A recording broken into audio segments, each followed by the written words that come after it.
The relevance of this story is all too strong and incredibly unfortunate. So Detroit is about the Algiers motel incident set against the backdrop of the 1967 rebellion in Detroit. And I play Philip Krause, who's a composite of three different police officers who are responsible for the murder of three innocent African-American men during the Algiers motel incident.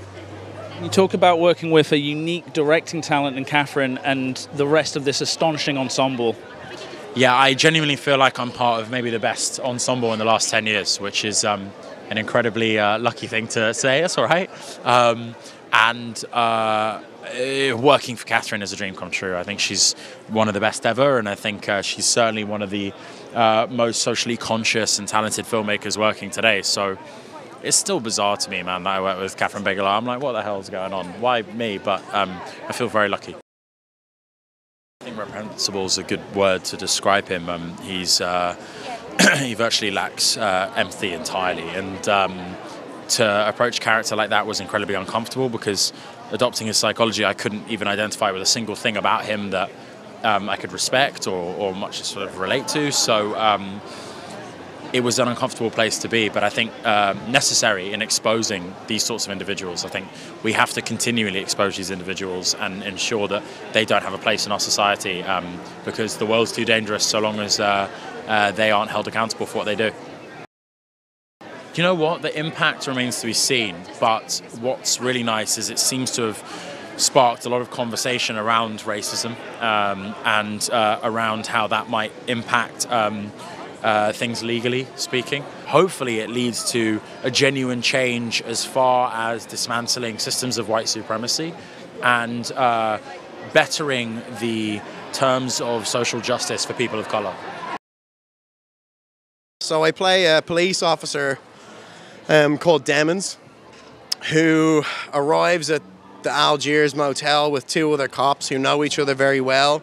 I think that they're potentially a little more reconciled in their views about ethnic minorities and about other races. And for my character, Demons, he's probably a little bit more on the fence.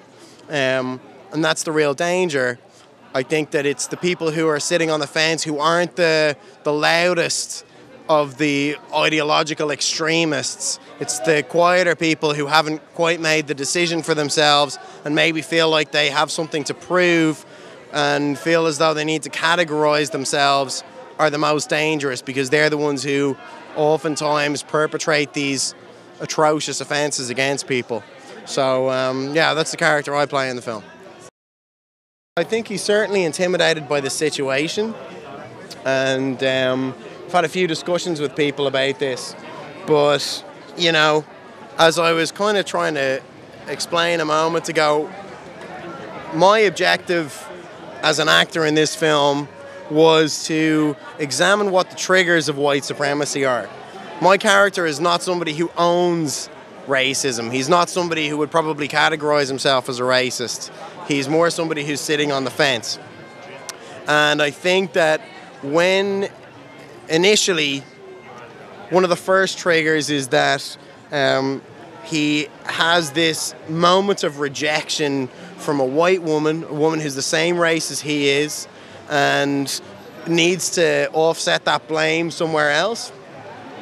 But that's not enough to trigger such violence in a person and to give them the ability to own their sense of supremacy over someone else. I think that the real trigger for that is feeling as though you have to belong to a group. And with Will's character and with Ben's character, they're a mob.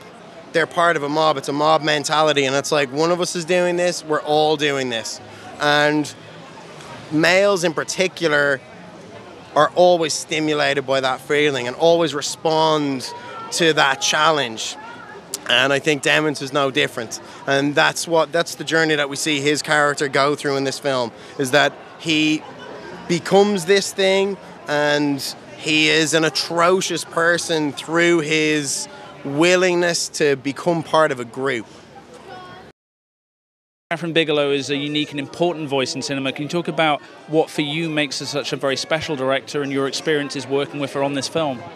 Yeah, I think she's a very conscientious person. She's incredibly intellectual and she's very concise about the statements that she wants to make as a director. That's something that we can see in spades in after Hurt Locker and in Zero Dark 30.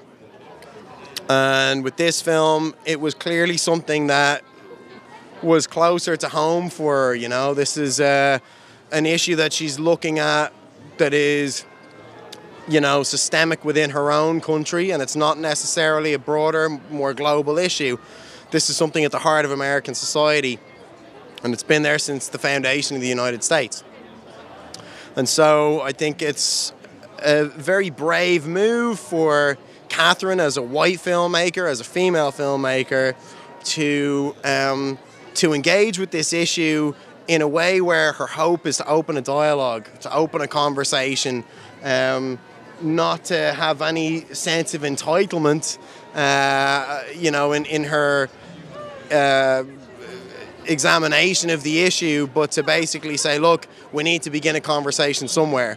And I think I have as much of a right as anyone else to begin that conversation. And I think that's a really good thing.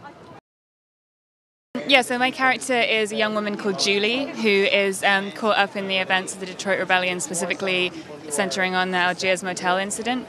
And yeah, I think that this is a hugely important story. I think it's a story that not enough people are aware of. I wasn't aware of it before getting involved in the film.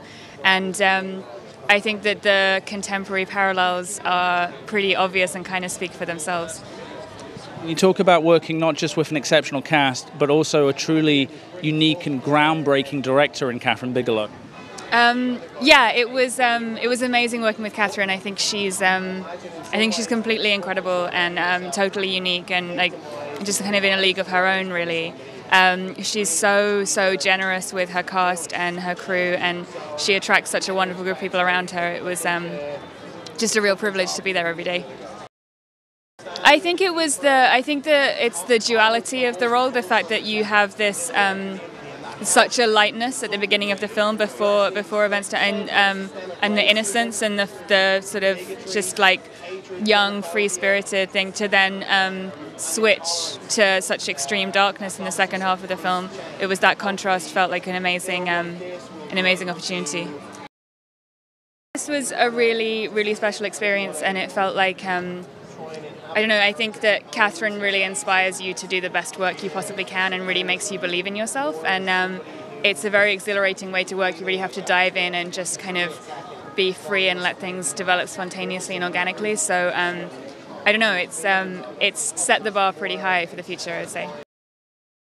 I sort of don't like to dictate audience reaction, but I think that empathy is really important. I think that's one of the things that's really powerful about cinema, is that it can encourage us to kind of expand our empathy through engaging with a narrative. And I think that there are so many characters in this film that are based on real people who really, really need their stories to be told. And I hope that people just really engage with that and use it as to kind of carry that empathy out of the cinema into the world outside.